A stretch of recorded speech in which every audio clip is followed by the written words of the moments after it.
ಏನು ಚಲೋ ಕೈ ಅದಾವ ಅಂತ ತಿಳ್ಕೊಂಡು ಊರಾಗ ಮಂದಿಗೆ ಹೊಡ್ಕೊಂತ ಅಡ್ಡಾಡಬೇಡ. ನಾ ಭಾಳ ಶಕ್ತಿವಂತದೀನಿ, ಪೈಲ್ವಾನ್ ಅದೀನಿ, ನಾವು 8 ಮಂದಿ ಅಣ್ಣತಮ್ಮಗಳು ಕೂಡಿದ ಮನೆ, ನಮಗ್ಯಾರು ಈ ಊರಾಗ ಸಮ ಅಂತ ಊರನ್ನ ಮಂದಿಗೆ ಹೊಡ್ಕೊಂತ ಅಡ್ಡಾಡಬೇಡ ಅಂತ. ದೇವ್ರೇನು 2 ಕೈ ಕೊಟ್ಟಾನಲ್ಲ, ನೀವು ನೋಡಿ ಭಾಳ ಶಕ್ತಿವಂತದಾನಂದ್ರೆ 8 ಮಂದಿಗೆ ಹೊಡಿಬೋದು ನೀನು ಅಷ್ಟು.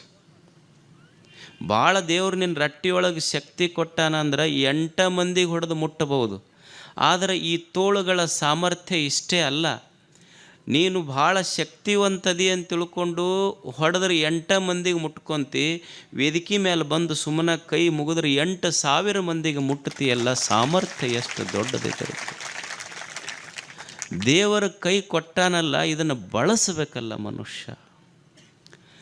ಏನು ಬುದ್ಧಿ ಕೊಟ್ಟಾನ ಇದನ್ನು ಕೆಟ್ಟದಕ್ಕೆ ಬಳಸಬಾರದು. ಸುಮ್ಮನೆ ಕೈಗಳನ್ನು ಬಳಸಿ ಬೇಲೂರು ಹಳೆಬೀಡುಗಳನ್ನು ನಿರ್ಮಾಣ ಮಾಡಲಿಲ್ಲೇನು? ಒಬ್ಬ ಕಲ್ಲು ಕೆತ್ತವ ಹಂಪಿ ನಿರ್ಮಾಣ ಮಾಡಿದ. ಏನು ಅವನಿಗೇನು ಬೇರೆ ಕೈ ಕೊಟ್ಟಿದ್ದು? ನನ್ನ ದೇವರು ಕೈ ಕೊಟ್ಟಾನ ಅಷ್ಟೆ. ಒಬ್ಬ ರೈತ ಸುಮ್ಮನೆ ಕೈ ಒಬ್ಬ ಅನ್ನ ಕಸ್ಕೊಂಡಾನ, ಇನ್ನೊಬ್ಬರ ತಾಟಿನೊಳಗೆ ಹಾಕಿದ ಅನ್ನ ಕಸ್ಕೊಳ್ಳೋಕ್ಕೂ ಕೈ ಬಳಸ್ಯಾನ.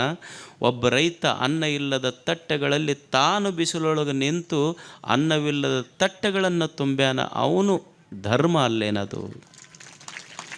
ಬಳಸುವ ರೀತಿ ಅಷ್ಟೇ ಇದು. ಇದೇ ಬುದ್ಧಿಯನ್ನು ಬಳಸಿ ಒಬ್ಬ ಕಾಳಿದಾಸ ನಿರ್ಮಾಣ ಆದ, ಒಬ್ಬ ಐನ್ಸ್ಟೀನ್ ನಿರ್ಮಾಣ ಆದ, ಒಬ್ಬ ವಿಶ್ವೇಶ್ವರಯ್ಯ ನಿರ್ಮಾಣ ಆದ. ಇದೇ ಬುದ್ಧಿ ಬಳಸಲಿಲ್ಲೇನವರು? ಇವತ್ತು ನೀವು ಮಂಡ್ಯ ಮೈಸೂರು ಕಡೆ ಹೋದ್ರೆ ಅಲ್ಲಿ ಹಸಿರ, ಅಲ್ಲಿ ತೆಂಗ, ಅಲ್ಲಿ ಗದ್ದೆ, ಅಲ್ಲಿ ಕಬ್ಬ, ಅಡಿಕೆ ತೋಟ ನೋಡಿದ ಜನ ಏನು ಟ್ರೇನು ಬಸ್ನೊಳಗೆ ಹೋಗ್ತಿರ್ತಾರಲ್ಲ, ಅವರು ಇದು ತೆಂಗ, ಇದು ಕಬ್ಬ, ಇದು ಗದ್ದೆ ಅಂತ ಅನ್ನೋದಿಲ್ಲಂತ. ಆ ಹಸಿರು ನೋಡಿ ಕಾಣುವ ಹಸಿರೆಲ್ಲ ತೋರಿಸಿ ಜನರಿಗೆ ಹೇಳ್ತಿರ್ತಾರಂತ, ಇದೆಲ್ಲ ವಿಶ್ವೇಶ್ವರಯ್ಯ, ಇದೆಲ್ಲ ವಿಶ್ವೇಶ್ವರಯ್ಯ. ಅಂದ್ರೆ ಹಸಿರು ಕನ್ನಂಬಾಡಿ KRS ಅಕಸ್ಮಾತ್ ವಿಶ್ವೇಶ್ವರಯ್ಯ ಕಟ್ಟದಿದ್ರೆ ಅದ್ರ ಹಸಿರು ಆಗ್ತಿತ್ತೇನು?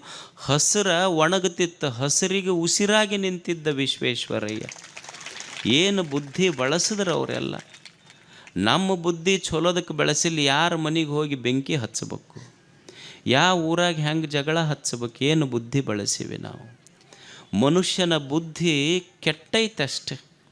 ದೇವರು ಕೊಟ್ಟ ಬುದ್ಧಿ ನಾವು ಕೆಡಿಸ್ಕೊಂಡಿವಿ. ಈಗ ನೋಡಿ, ಅಷ್ಟು ಚಲೋ ಮಾತು ಕೇಳಕ್ಕೆ ಇಷ್ಟು 4 ಮಂದಿ ಕುಂತೀರಿ, ಏನು ಒಳ್ಳೆಯ ಮನಸ್ಸುಗಳು.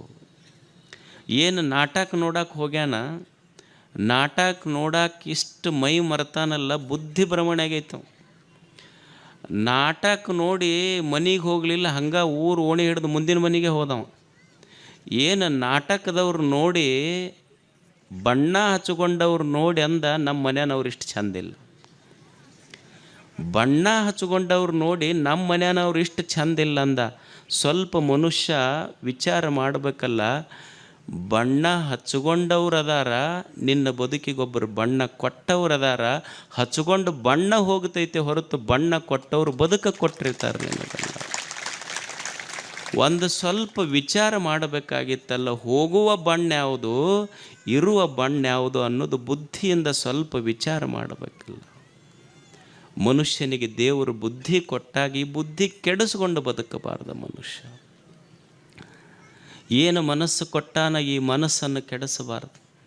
ಎಷ್ಟು ಸುಂದರವಾದ ಮನಸ್ಸು, ಈ ಮನಸ್ಸಿನೊಳಗೆ ದ್ವೇಷ ತುಂಬಿದ್ರೆ ಎದಕ್ಕೆ ಬಂತ ಹೇಳಿ? ಒಂದಿಷ್ಟು ಪ್ರೇಮದ ಮಾತುಗಳನ್ನು ಆಡಿದ್ರೆ ಊರ ಅಷ್ಟು ಚಂದ ಆಗ್ತಿರ್ತದೆ. ಮನಸ್ಸು ಕೆಡಿಸಬೇಡ ಮನುಷ್ಯನೇ, ಬುದ್ಧಿ ಕೆಡಿಸಬೇಡ, ಇಂದ್ರಿಯಗಳನ್ನು ಕೆಡಿಸಬೇಡ, ಮನಸ್ಸು ಕೆಡಿಸಬೇಡ, ದೇವರು ಕೊಟ್ಟ ಈ ದೇಹವನ್ನು ಕೆಡಿಸಬೇಡ. ಇದರೊಳಗೆ ಏನು ತುಂಬಬೇಕು ಅದನ್ನು ತುಂಬಬೇಕಷ್ಟೆ. ತುಂಬಲಾರ್ದು ತುಂಬದಿ ಅಂದ್ರೆ ದೇಹ ಕೆಟ್ಟು ಹೋಗ್ತೈತೆ ಅಷ್ಟೆ. ಏನು ಕುಡಿಬೇಕು ಅದನ್ನು ಕುಡಿಬೇಕು. ಹಾಲ ಕುಡಿಬೇಕು ಅಂದ್ರೆ ಶಕ್ತಿ ಬರ್ತೈತಿ, ಎಲ್ಕೋ ಹಾಲು ಕುಡಿದ್ರೆ ಹೆಂಗೆ ಬರ್ತೈತಿ ಹೇಳಿದ್ರು? ಏನು ತುಂಬಬೇಕು ಅದ ತುಂಬಬೇಕಂದ್ರೆ ಈ ದೇಹಕ್ಕೆ ಶಕ್ತಿ ಬರ್ತೈತಿ ಮನುಷ್ಯನೇ. ಏನು ಕುಡಿಯಾಕೆ ನಿಂತಾನ, ಇಡೀ ತುಂಬುದು ಗೊತ್ತಿಲ್ಲ ಅಷ್ಟ, ಏನು ಕುಡಿಬೇಕಂತ ಗೊತ್ತಿಲ್ಲ ಅತ್ತಗಷ್ಟು. ಹಾಲು ಕುಡಿದ್ರೆ ಏನಾಗ್ತೈತಿ, ಎಲ್ಕೋ ಹಾಲು ಕುಡಿದ್ರೆ ಏನಾಗ್ತೈತಿ ಅಂತ ಗೊತ್ತಿಲ್ಲ. ಸಣ್ಣ ಮಕ್ಕಳಿಗೆ ಗೊತ್ತಾಗ್ತೈತಿ, ದೊಡ್ಡವ್ರಿಗೆ ಗೊತ್ತಾಗೋದು. ಈಗ ನೀವು ಒಂದು ಟೇಬಲ್ ಇಡ್ರಿ, ಟೇಬಲ್ ಇಟ್ಟು ಟೇಬಲ್ ಮೇಲೆ ಒಂದು ಲೋಟದಾಗ ಹಾಲು ಇಡ್ರಿ, ಒಂದು ಲೋಟದಾಗ ಆಲ್ಕೋಹಾಲ್ ಇಡ್ರಿ. ಆಲ್ಕೋಹಾಲ್ ಅಂದ್ರೆ ಗೊತ್ತಾಕೈತಿಲ್ಲ, ಭಾಳ ಸಂಭಾವಿತೀರಿ ನೀವು, ಅಷ್ಟು ಗೊತ್ತಾಗೋದಿಲ್ಲ ಪಾಪ. ಆಲ್ಕೋಹಾಲ್ ಅಂದ್ರೆ ಇದೇನು ಸರಾಯಿ ಅಂತೀರಿ, ಸಿಂಧಿ ಅಂತೀರಿ ನೀವು, ಅದು ಬ್ರ್ಯಾಂಡಿ ಏನೇನೋ ಅನ್ರಿ ಅದಕ್ಕೆ. There are many names. ನೀವು ಒಂದು ಟೇಬಲ್ ಹಾಕಿ ಒಂದು ಕುರ್ಚಿ ಇಟ್ಟು ಒಂದು ಲೋಟದಾಗ ಹಾಲು ಇಡ್ರಿ, ಒಂದು ಲೋಟದಾಗ ಆಲ್ಕೋಹಾಲ್ ಇಡ್ರಿ, ಹುಡುಗನ ಕೂಡಿಸ್ರಿ. ಹುಡುಗ ಏನು ಮುಟ್ಟತೈತಿ? ಮಗ ಎದಕ್ಕೆ ಕೈ ಹಾಕ್ತಾನೆ? ಹಾಲಿಗೆ ಕೈ ಹಾಕ್ತಾನೆ, ಹುಡುಗರು ಹೇಳ್ತಾವೆ. ಮತ್ತು ಆ ಹುಡುಗನ ಎಬ್ಬಿಸಿ ಮತ್ತು ಒಂದು ಲೋಟದಾಗ ಹಾಲಿಟ್ಟು ಒಂದು ಲೋಟದಾಗ ಆಲ್ಕೋಹಾಲ್ ಇಟ್ಟು ಅದ ಕುರ್ಚಿ ಮೇಲೆ ಅವ್ರ ಅಪ್ಪನ ಕೂಡಿಸ್ರಿ ನೀವು. ಅವ್ರ ಅಪ್ಪನ ಕೈ ಹಾಲಿನ ಕಡೆ ಹೋದ್ರೆ ಅವ್ರ ಮನೆ ದೇವರಾಣ. ಅವ್ರ ಅಪ್ಪನ ಕೈ ಹಾಲಿನ ಕಡೆ ಹೋಗೋದಿಲ್ಲ, ಆಲ್ಕೋಹಾಲಿಗೆ ಹೋಗ್ತೈತೆ ಅವನು. ಅದಕ್ಕೆ ಅವು ಹುಡುಗರ ಅಪ್ಪಗೆ ಅಂತಿರ್ತಾವೆ, ಯಪ್ಪ ನಿನಗೆ ಹಾಲು ಯಾವುದು ಆಲ್ಕೋಹಾಲ್ ಯಾವುದು ಗೊತ್ತಿಲ್ಲ, ಏನು ಕುಡಿದ್ರೆ ಶಕ್ತಿ ಬರ್ತೈತೆ ಅಂತ ಗೊತ್ತಿಲ್ಲ ನಿನಗೆ. ಅದಕ್ಕೆ ಹಾಲು ಕುಡ್ಕೊಂತಿದ್ದಕ್ಕೆ ನಾವು ದಿವಸ ತಾಯಿ ತೊಡಿ ಮೇಲೆ ಮುಕ್ಕೊತೀವಿ, ನೀ ಆಲ್ಕೋಹಾಲ್ ಕುಡ್ದಿದ್ದಕ್ಕೆ ದಿವಸ ಹೋಗಿ ನಾಯಿ ತೊಡಿ ಮೇಲೆ ಮುಕ್ಕೊಂಡು ಬರ್ತೀನಿ ನಾನು. ಸುಮ್ಮನೆ ಮನುಷ್ಯಾಗ ಒಂದಿಷ್ಟು ಬುದ್ಧಿ ಗೊತ್ತಿರಬೇಕಲ್ಲ, ಏನು ಒಳಗೆ ಹಾಕಬೇಕು, ಏನು ಹಾಕಬಾರ್ದು, ಏನು ಕುಡಿಬೇಕು, ಏನು ಕುಡಿಬಾರ್ದು ಅನ್ನುವ ಬುದ್ಧಿ ಇಲ್ಲ ಮನುಷ್ಯಾಗ. ಎಷ್ಟು ಮನೆಗಳ ಕೆಟ್ಟಾವ ಹೇಳಿ, ಎಷ್ಟು ಜೀವನಗಳ ಕೆಟ್ಟಾವ ಹೇಳಿ, ಎಷ್ಟು ಯುವಕರ ಬದುಕ ಕೆಟ್ಟೈತಿ ಹೇಳಿ. ಎಷ್ಟು ತಾಯಂದಿರು ಈ ಮಗನ್ನ ಹೊರಬೇಕಾದ್ರೆ, ಮಗನ್ನ ಹಡಿಬೇಕಾದ್ರೆ 1000 ದೇವರಿಗೆ ಹರಕೆ ಹೊತ್ತು ಹೆತ್ತ ತಾಯಿಯ ಕರಳ ಚುರ್ರ ಅಂತಂದ್ರೆ ನಾನು ಮಗನಾಗಿ ಹುಟ್ಟಿದ್ದಕ್ಕರ ಏನು ಸಾರ್ಥಕ ಐತಿ ಹೇಳಿ. 100 ದೇವರಿಗೆ ಬೇಡಿ ಹಡೆದ ತಾಯಿ ಮಗ ಕುಡಿದು ಊರಾಗ ಅಡ್ಡಾಡಕತ್ತ ಅಂದ್ರೆ ಮನೆ ಹಾಳು ಮಾಡಿದ್ರೆ ತಾಯಿಯ ಬದುಕು ಹೆಂಗಾಗಿರಬಾರ್ದು ಹೇಳಿ.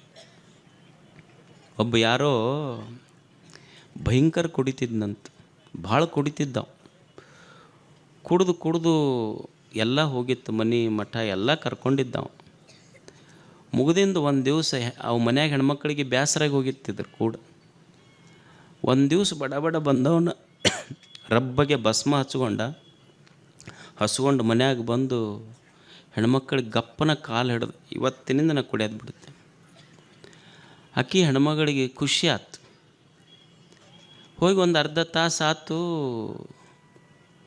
ಅರ್ಧ ತಾಸು ಆದಮೇಲೆ ಆ ಹೆಣ್ಮಗಳು ಹಾಡಾಡ್ಕೊಂಡು ಅಳಕತ್ಲಕ್ಕಿ, ಜೋರು ಅಳಕತ್ಲು. ಅದು ಮಗ್ಗಲ ಮನೆ ಮುದುಕಿ ಬಂತು, ಯಾಕೆ ಅಳಕತ್ತಿ? ಇಲ್ಲ, ನಮ್ಮ ಯಜಮಾನ್ ಕುಡಿಯೋದು ಬಿಡ್ತೀನಿ ಅಂದ. ಅಳದು ಅಲ್ಲ, ಕುಡಿಯೋದು ಬಿಡ್ತೀನಿ ಅಂದ್ರೆ ಚಲೋ ಆತಲ್ಲಿ, ಏನು ತಪ್ಪಾಗೈತಿ? ಅಲ್ಲ, ಕುಡಿಯೋದು ಬಿಡ್ತೀನಿ ಅಂದ ನನ್ನ ಗಂಡ. ಅಲ್ಲ, ಕುಡಿಯೋದು ಬಿಡ್ತೀನಿ ಅಂದ್ರೆ ಚಲೋ ಆತಲ್ಲ, ಅಳತೆ ಯಾಕ? ಇಲ್ಲ, ಕುಡಿಯೋದು ಬಿಡ್ತೀನಿ ಅಂತ ನಂದು ಗಪ್ಪನೆ ಕಾಲು ಹಿಡ್ಕೊಂಡು 10 ನಿಮಿಷ ಹಿಡ್ಕೊಂಡ. ಅಲ್ಲ, ಅಕ್ಕಿ ಅಂದ್ಲು, ಮತ್ತು ಕುಡಿಯೋದು ಬಿಡ್ತೀನಂತ 10 ನಿಮಿಷ ಕಾಲು ಹಿಡ್ಕೊಂಡ್ರೆ ಚಲೋ ಆತಲ್ಲ, ಅಳತೆ ಯಾಕೆ ನೀನು? ಅವಾಗ ಅಕ್ಕಿ ಹೇಳಿದ್ಲಂತ, ಇವಾಗ ಕುಡಿಯೋದು ಬಿಡ್ತೀನಂತ ಕಾಲು ಹಿಡ್ಕೊಂಡು ಕಾಲಾಗೇನು ಬೆಳ್ಳಿ ಚೈನ ತೊಗೊಂಡು ಹೋಗೈತದು, ಕೋಡಿ ಬೆಳ್ಳಿ ಚೈನನ ತೊಗೊಂಡು ಹೋಗೈತದು. ಮತ್ತು ಹಿಂಗಾದ್ರೆ ಬದುಕು ಕಟ್ಟಾವ ಯಾವಾಗ ನೀನು ಹೇಳಿ? ದೇವರು ಏನು ದೇಹ ಕೊಟ್ಟಾನಲ್ಲ, ಇದು ಕೆಡಿಸಬಾರ್ದಷ್ಟೆ. ಏನು ಇದರಾಗ ಹಾಕ್ತೀವಿ ಅನ್ನೋದು ಬಹಳ ಮುಖ್ಯ. ಮಗ ಎಷ್ಟು ಸುಂದರವಾದ ಕಥೆ ನೋಡಿ, ಸುಮ್ಮನೆ ಕೇಳಿ. ಇವೆಲ್ಲ ನಮ್ಮ ಮನಸ್ಸಿಗೆ ಮುಟ್ಟಬೇಕಷ್ಟ.